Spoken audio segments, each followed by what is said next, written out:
Voilà, bonjour chers internautes, bonjour à tous ceux qui me suivent.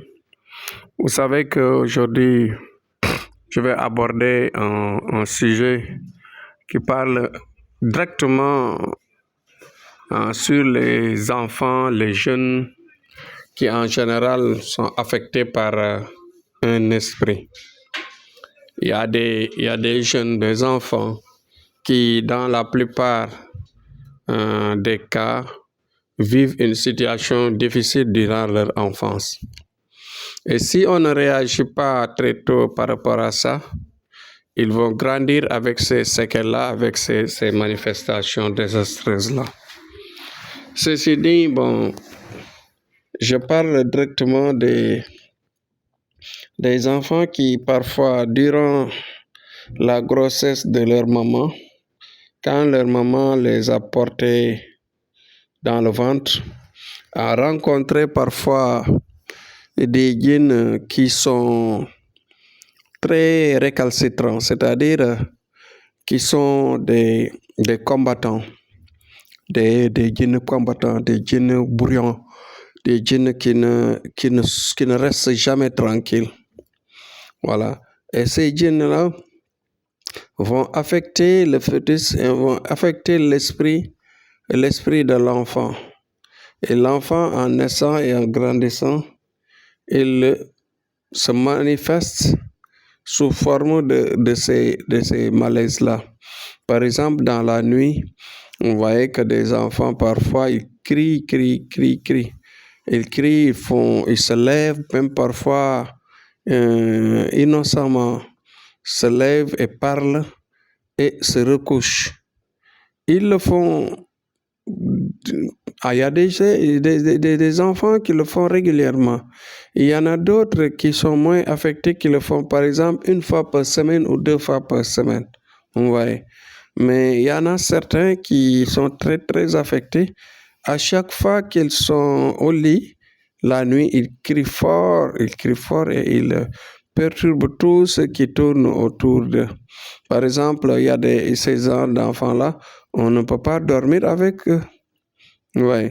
Donc, en général, ce qui est meilleur, c'est de leur donner une chambre à part pour éviter d'avoir insomnie. Oui. Donc, le conseil que je donnerai à nos bonnes femmes, c'est à chaque fois durant leur grossesse de suivre non seulement à l'hôpital leur grossesse, mais en même temps de trouver des ceintures de protection, de trouver par exemple des médicaments mais comme par exemple aussi des médicaments ou bien de l'eau bénite en général et les bains que nous faisons en général et tout ce qui tourne autour de la protection mystique et la protection du Coran. Ouais. Donc il faudra durant toute la grossesse se protéger et en même temps non seulement suivre, je dirais, la grossesse à l'hôpital avec ses rendez-vous médicaux, mais en même temps suivre son marabout, suivre son soigneur, suivre son protecteur qui peut vous donner des bains de protection.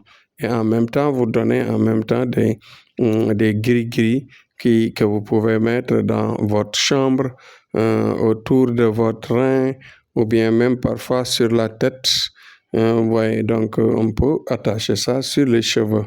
Donc toute cette gamme de protection-là vous suit et protège l'enfant. L'enfant, quand il naît et quand il grandit, il va grandir et naître correctement, sans pour autant avoir des crises, avoir des manifestations incompréhensibles. Ouais. Donc, nous devons agir, même nous les hommes, nous devons les surveiller, nous devons les accompagner et les pousser à suivre cela. Parce que ce sont les réalités. Et puis, c'est la réalité de toute l'humanité. Hein? Ouais. Donc, même chez les Blancs, tu vois, ces gens de malaise-là, tu vois, parfois, des fils de blancs qui parfois sont affectés. Ils naissent avec des malformations, avec un esprit mal formé. Ouais. Donc, ce sont des esprits maléfiques qui suivent ces bébés-là et ils continuent à les perturber durant toute leur vie. Ouais. Donc, ce qui est très difficile de suivre, c'est de faire les deux. Il faut essayer de combiner les deux.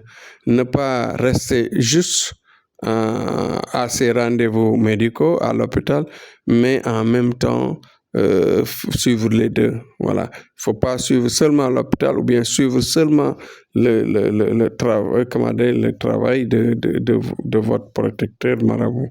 Ouais.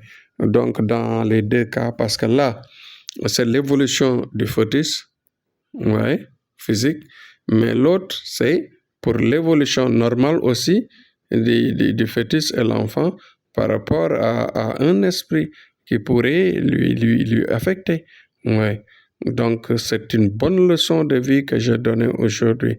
Nos bonnes femmes doivent écouter le message et suivre cela et même donner les conseils à nos enfants, à nos petites filles qui, quand ils grandiront, avec le mariage ou bien quand ils auront bien sûr une grossesse, automatiquement de trouver des protections.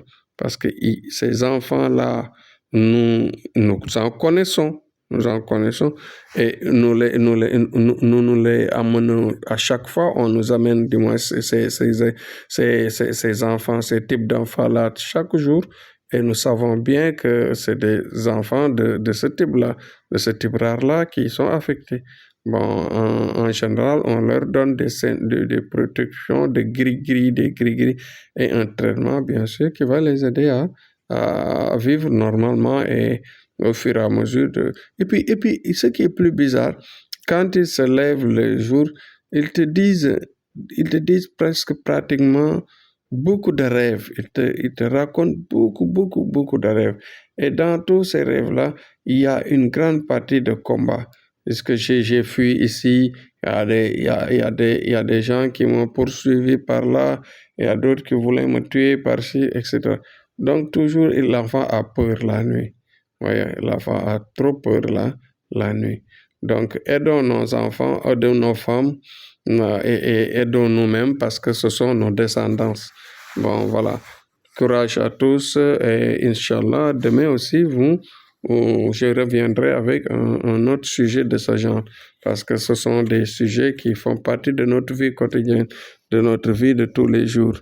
Et certains en souffrent, donc partagez le maximum pour aider les jeunes, les enfants, aider aussi les futures mamans même et les futurs pères. Parce que les pères ont une responsabilité par rapport à ça aussi. Merci, à demain, Inch'Allah. Bonne écoute à tout le monde.